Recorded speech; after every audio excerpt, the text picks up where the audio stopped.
recently, merong pasabog itong si Mayor Magalong ng Baguio. Matapang din. Ano ang sabi? 777. Ibig sabihin ng 77 is 7 million.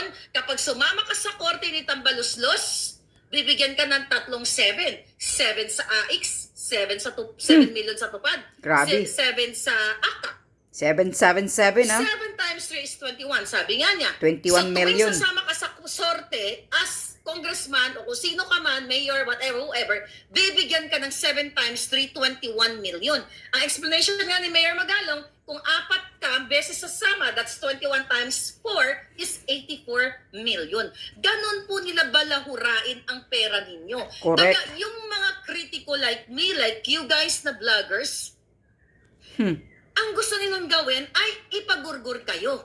Ulit-ulitin ko to kasi nakakalimutan yung mga dilawan, ha? Aray ko, parang may pumitik. Pumitik yung baril.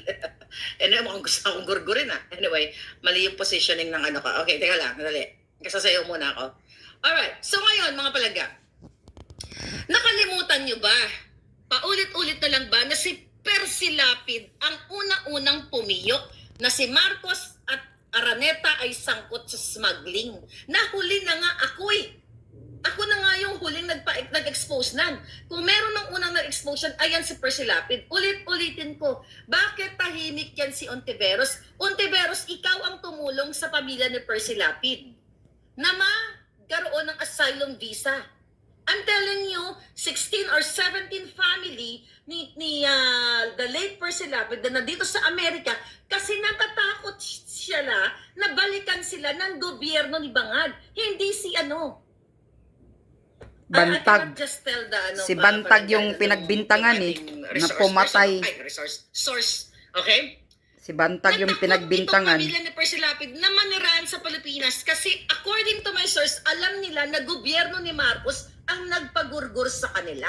Tama. Kung hindi si Marcos ang nagpagurgur, ang gobyerno ni Marcos sa kay Percy Lapid, hindi ba dapat sasabihin nila, hindi ma-approve yun ng asylum visa at hindi sana tinulungan ni Risa Ontiveros? No, we're good here in the Philippines because of Marcos administration. You're okay. Suportado kayo ng gobyerno. Ito.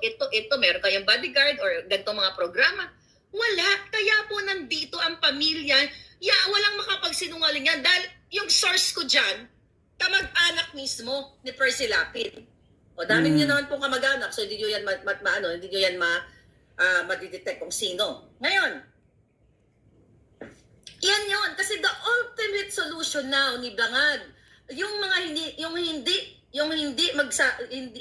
kung hindi magpapabayad, gurgur or kaso. Sa panahon na gurgur or kaso. May hindi nagsabi, eto vlogger mismo to, na nasa ni Bangag. Pero parang umalis na yata. The last time na nagsabi siya. Ano ang sabi sa akin ng vlogger na ito? Ensimada to. Miss Marlica, I'm sorry, ganito, ganyan. May mga nagsasorry sa akin, pasensya na po kayo. Dati ganito, minura ko kayo.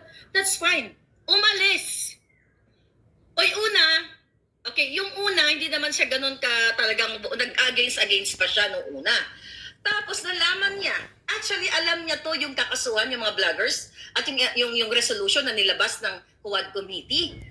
Alam niya na to eh. Alam ko ano nangyari? Ang sabi niya, I don't have a choice, Miss Maharlika. Kailangan kong sundin ang Black Ops PR ni Lisa Marcos ng Bangag. Iba-iba ang PR niyan. Iba ang may hawak sa Office of the President, ibang hawak kay Tambaluslos. Andyan si Calvo na kay Tambaluslos, yung dating nakisakay lang sa akin yan noon na wala namang, yun si Calvo, di ba? Okay? Ngayon, ang ginawa nitong dating itong ensimada na ito, anong ginawa niya? Miss Marlica, wala akong choice. Pag hindi ako sumunod sa kanila, it's either magugurgur ako or kakasuhan ako. Kaya naiintindihan ko yung ibang mga bangag vloggers. Hindi naman sana nasasaktan pag sinabi ko. Ang ibang bangag vloggers na patuloy na nagrarant at pumupuri kay Bangag.